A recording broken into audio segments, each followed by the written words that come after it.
Professional wrestling is something that I've loved from the age of 4 years old. In fact, the very first wrestling event that I ever saw was War to Settle the Score 1985. My goodness, that makes me feel really goddamn old. Really, really old. But nevertheless, even at 4 years old, when I didn't know what the hell I was watching, didn't know why I was watching it, but I was like, okay, this is cool. This is really, really cool. These larger than life characters, Roddy Piper, Hulk Hogan, going head to head.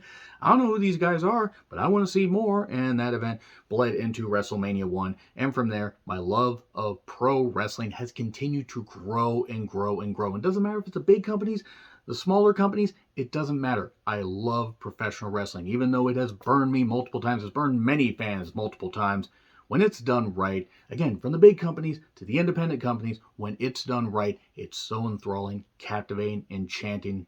You're just in awe, loving what these great athletes do, presenting a great hybrid of sports, live entertainment, and theater, athletic prowess just oozing out of them.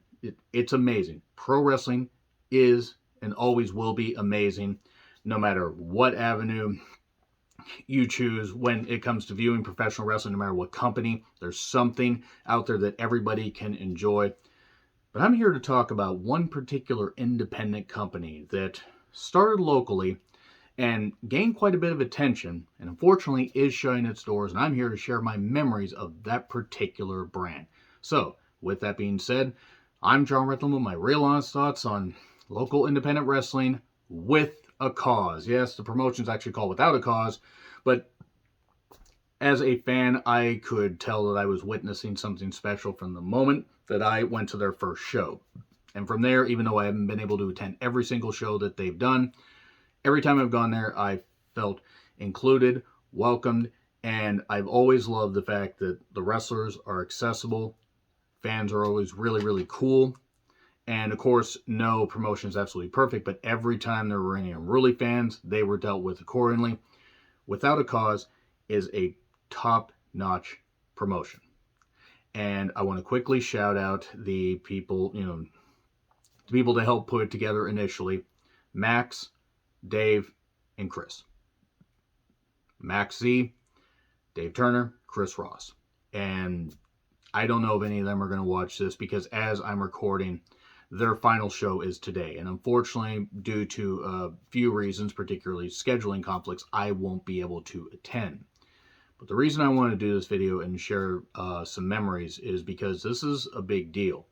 When Without a Cause started, and I got to shout out my best friend Chris, aka the Durbinator, my brother for life. You don't need blood to be family. I love and appreciate Chris more than he will ever know.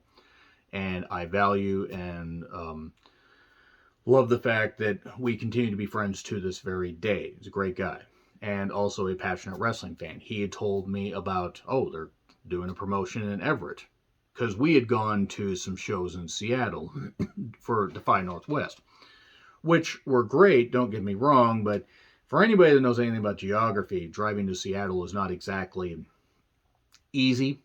Even if it is easy, you got to find parking, you got to do this stuff, and sometimes it can take a good 6 to 8 hours of your day, just from a fan's perspective. That's not counting the talent. So when I found out, there's one starting in Everett, he had told me that, I go, you know what? Sure, let's go. I was thinking, I go, how are they going to run one in Everett? Because I'm trying to think of like smaller venues they could run. And even though Everett is just next city south of me, for those that aren't geography majors or those that aren't based solely right here, Everett is close, but it's a city that's a little bit widespread. It's almost too big to be small and too small to be big. Traffic's kind of a bore, but enough of that. Which traffic's actually abhorrent at times. But the whole point is, when I found out they were going to run one October 21st of 2018, I'm like, okay. And he said, yeah, by the way, Priscilla Kelly and Thunder Rosa are going to be on the card. Oh yeah, sure, let's go. Because Priscilla Kelly at that point was rising up on the independents. She's now Gigi Dolan in NXT, 1/3 of Toxic Attraction. And Thunder Rosa was Cobra Moon in Lucha Underground and was doing her own thing, and then would go on to be in the NWA, be an NWA Women's Champion, and then go on to be, La Mera Mera. Grow her fan base, continue to improve her work, and is one of the best professional wrestlers out there, in my personal opinion, and the opinion of many. But just speaking for myself, Love me some Thunder Rosa. And when I found out that they were going to be part of this, I said, okay, I don't really care who else is on the card. And I got to witness some great local talents and some other people that worked really hard. I was like, sure. And I'm going to tell you right now, my first memory is you get there and it's a small venue, but whatever. It's all about the atmosphere and it's all about presenting wrestling as it was meant to be. And giving people a platform. That's the one thing Without a Cause did, and did from the first show and continued to do. And they fought through a myriad of issues like the pandemic, shutting down everything in this particular state for a while. And then they rose back up in August of 2021. But back to their first show, Thunder Rosa made her entrance and, did the dance with the Mexican flag and everything, Mexican-American flag, honoring heritage. And one thing she was doing at this time, in various indies, because she had done this, I'd seen video, and she'd done this, multiple fans, picking out a fan to dance in her entrance. And on this night, she picked a fan.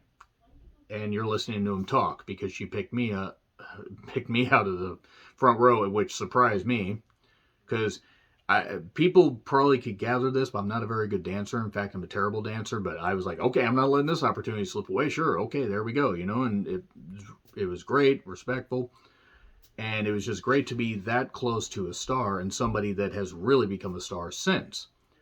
And then got to witness the match, obviously. Still kind of swooning a little bit. I mean, come on, look at Thunder Rosa. Like, who wouldn't be honored to be chosen by her? Yes, that's a memory that will always live in my head. But seeing Thunder Rosa and Priscilla Kelly have that match, it was easily the best match on the show. No disrespect to anybody else. Those two women killed it, did great shit. Because both can work. And then they actually topped that on a Primetime Wrestling episode just about 2 years later during the pandemic.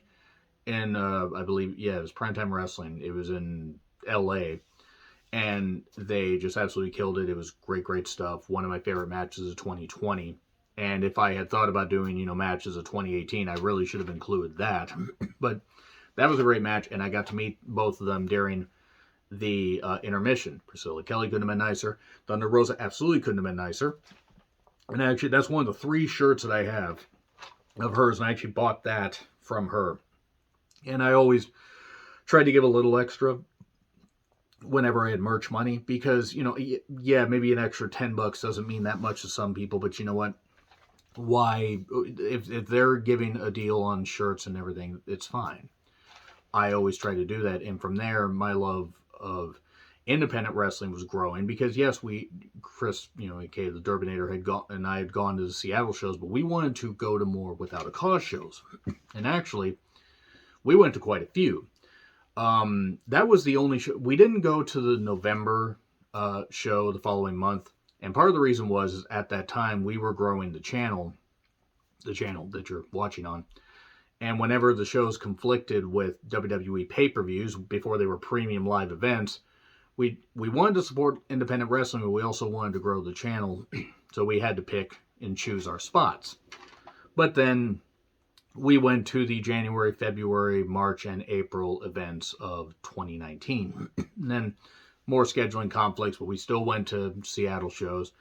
And then it was August of 2019, October, November of 2019, and then the first 2 shows of 2020. And we got to see a whole bunch of stuff, and I'll talk about some of those, some of the memories here in a bit. And then after that, unfortunately, the pandemic shut everything down. And there was already talk. I'm not going to expose anything here, but there was already talk of easing back on doing this, because life and other things, more important things took precedent, so to speak. So once they started back up, they had an August show, and then they had October, November, December. And then there were certain things that I'm not going to talk about here. I will encourage people to check out Max and the PNW. He did a podcast. I believe it's the LGBT podcast. LGBT or LGBTQ podcast. I listened to it. I can't quite remember the Twitter handle. I do apologize. But it was a great in-depth discussion about, a man, one of the men that helped make that place run and loves professional wrestling still to this day. And I've chatted with Max multiple times. Great guy. I actually, we went on a brief road trip at one point. I'm not gonna. It was some where he needed a ride and I offered a ride and stuff like that. And Max is a great guy.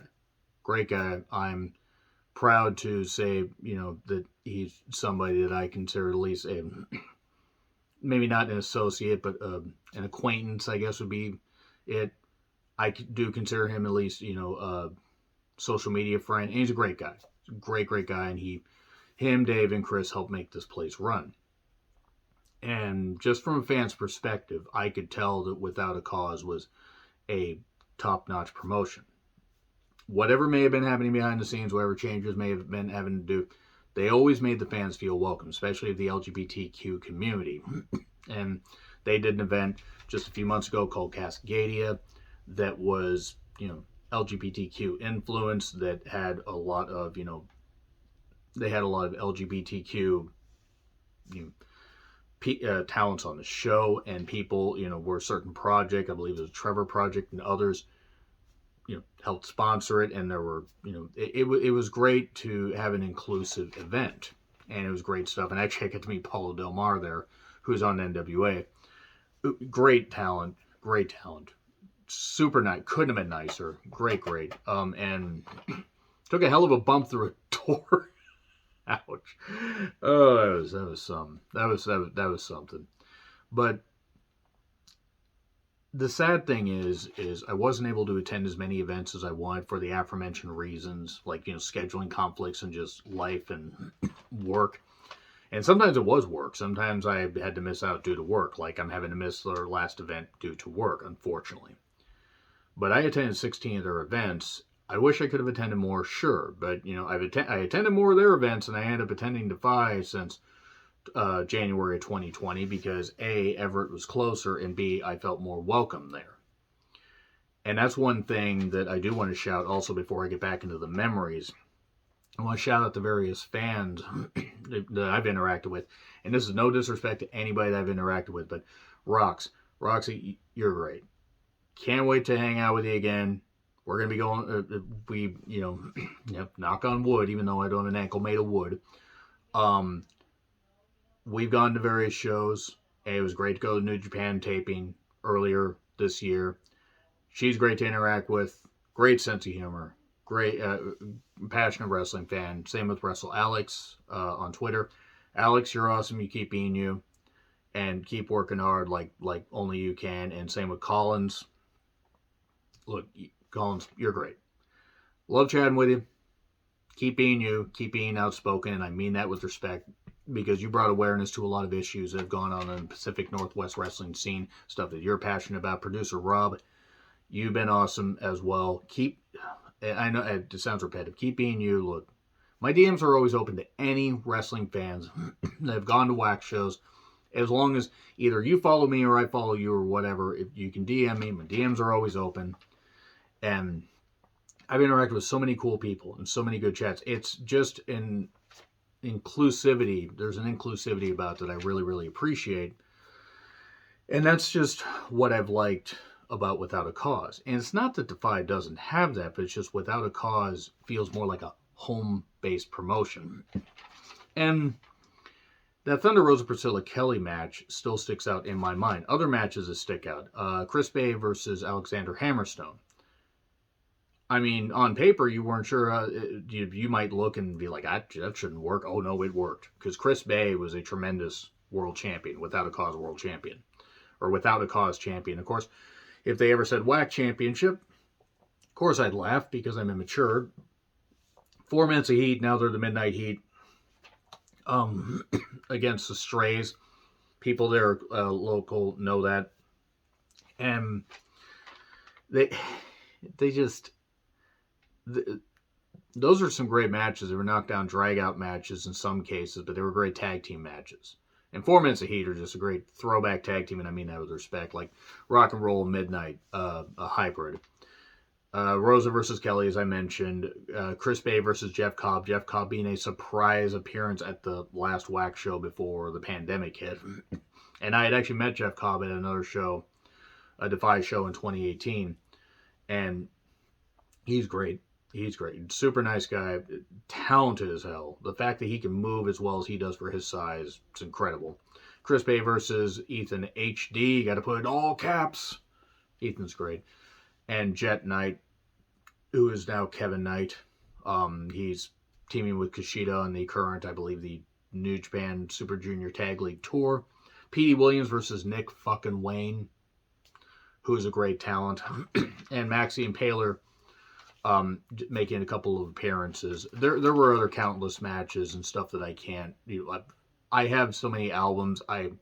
If you offered me 50 grand, I couldn't tell you what match stuck out to me from most of the shows. But Kita versus Chris Bay in particular would be one that I absolutely loved.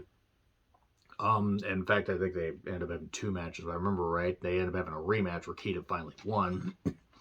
And he became a double champion because they had some champions. They had the Without a Cause championship, the Stallions championship, which was kind of like their workhorse championship. They had the tag team titles. They never got to do a women's championship. I will say that WAC did do, they had a verified championship. Steve Miggs, who's the hashtag local celebrity, and I mean that with respect. I love Steve Miggs.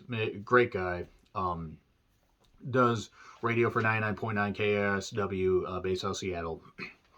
And he's a passionate wrestling fan, and he's gotten to where he's gotten in the ring and done stuff, and he's a good worker. He's a good worker. He takes it seriously.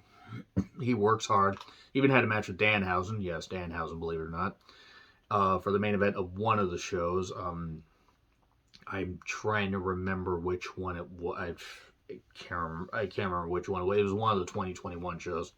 Forgive me. A lot of stuff in my head.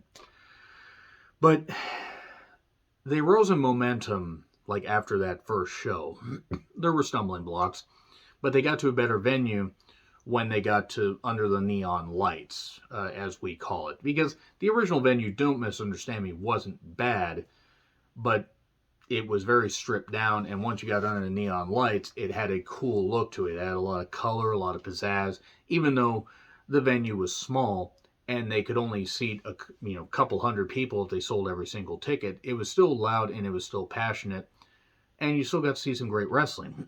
And that's not a knock. I don't want to misinterpret. I love the stripped down, smaller, more close feel of it, because you still had fans that are being loud, and you got to have people make their noise, and you got to be close to the wrestlers. And, Swerve made an appearance there before he went to NXT, and NXT totally botched him, and I saw him at multiple Defy shows, and great guy. Darby was there at multiple WAC shows. By God, did he love just taking crazy bumps. Thank God he doesn't love taking he still does. And Aubrey Edwards, who I can't say enough good things about Aubrey. Met her at multiple WAC and Defy shows. She's killing it in AEW. Her and Red Shoes are my two favorite wrestling referees. And all due respect to any others, Juicebox Kid, Kendall Marie, Buddy Ruth, and others. And there are plenty of other great referees out there on the local and bigger scenes that are working really hard. Various talents that have come through, big name talents, Super Crazy. Got to meet him at a couple shows within a month of each other. Very, very nice guy. Jeff Cobb, the former DJZ. Mr. Wild in WWE. Hammerstone, who's huge in person, by the way. Sammy Guevara, before he signed with AEW. Alex Shelley, who made a couple of appearances, and Alex Shelley's still great. The fact that he had been wrestling since the early 2000s, and even though I think he's had times where he's been in and out of wrestling, he still moves so well. Danny Jordan, the real mean girl. I wish I would have met her. I wish I would have met her at the one show she was at, because I just really appreciate the mean girl gimmick. Shotzi, yes, was even at one of the shows before she signed with WWE. Eric Stevens, who came back to wrestling, and he's very, very outspoken on Twitter and loves wrestling and has really been giving back to wrestling and has been doing a lot of good stuff, and it was cool to see him at least once. Tony Deppen, Eddie Edwards, and so many others. I mean, there are so many others. I mean, I'm going to talk about the local talents here, but there's Heather Monroe. Heather Monroe was one. She was great. Got to meet her, and there are other talents I didn't get a chance to meet. I did get a chance to meet Nick fucking Wayne, and I mean, I talked to Nick actually at multiple shows. Myself and Chris did. And the only thing that is, I guess, holding him back, so to speak, is just time. Like, I'm going to talk glowingly about Nick Wayne here for a bit. Nick Wayne is fucking tremendous. From the early start of WAC, being 13, 14-year-old kid, to rising up and working at GCW and working, he got to work on the card of Ric Flair's last match. Granted, it was only maybe a 6-minute match, but Nick Wayne got to do this. You know, the son of Buddy Wayne. Not Buddy Wayne in Memphis, Buddy Wayne in the Pacific Northwest. But great guy, great kid, great young man. Can't say enough good shit about him.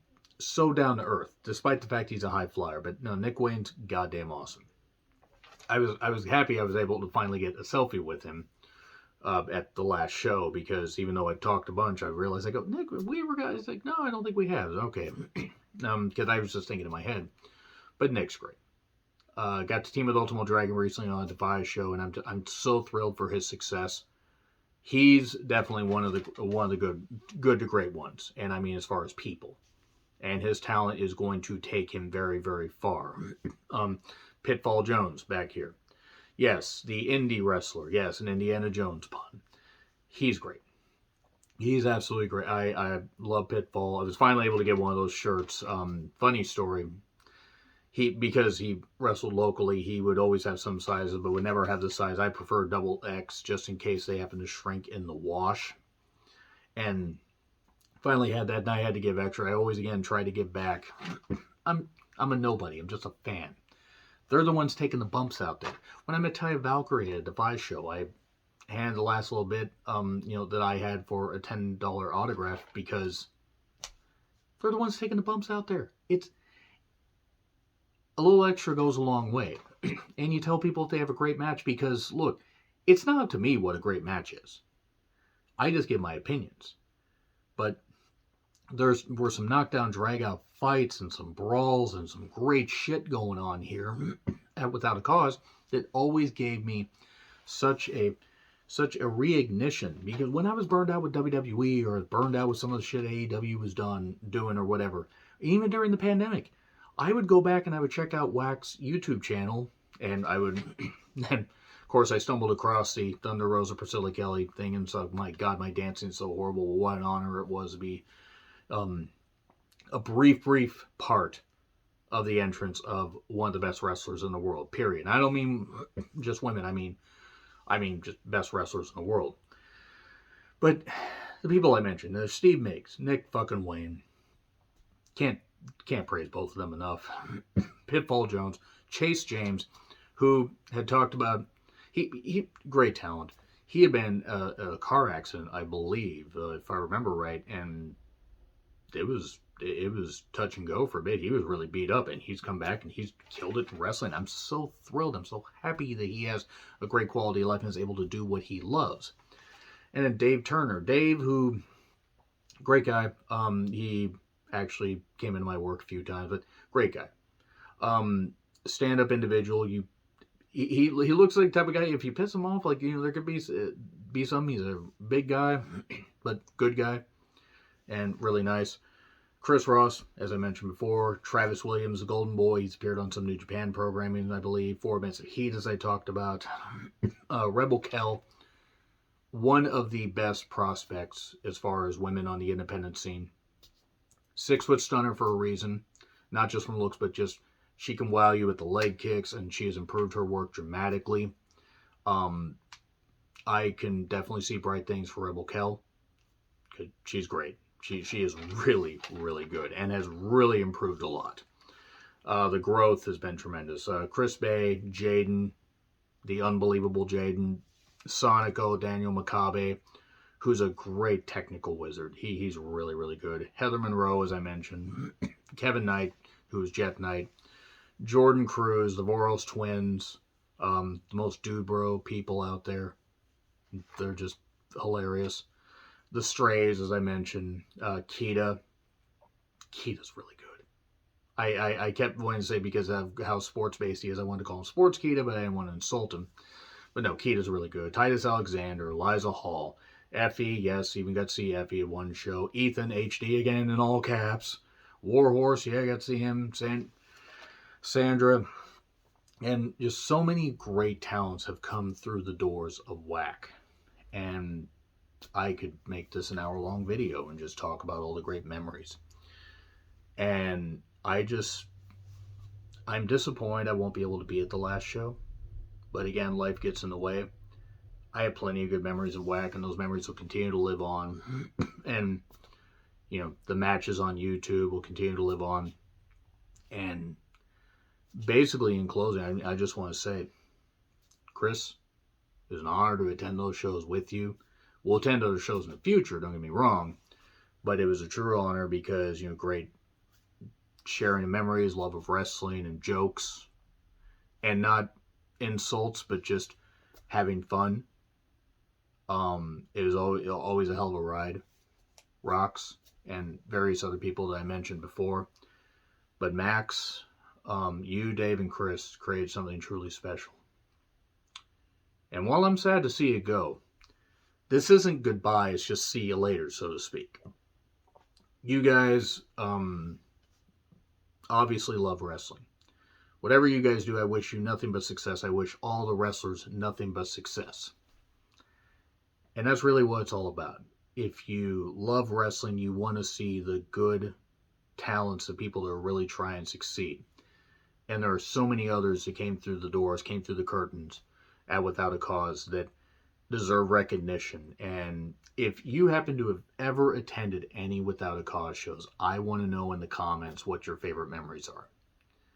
If any of y'all interacted with me, you can let me know. I'm just a fellow fan. I'm just sharing my love of wrestling. That's all I'm doing. I have no idea about the business. I have no idea about any of this stuff. It's none of my business. I'm just a fan. Whatever reasons there are, we're told on that podcast by Max, or whatever reasons are not told, none of my business. They gave back to wrestling. They gave so many people a platform. Local towns, big name towns. And helped launch so many people. Ricky Starks, I didn't even get a chance to mention Ricky Starks. He was at a couple shows. And was at one show just before he was at NWA Hard Times 2019.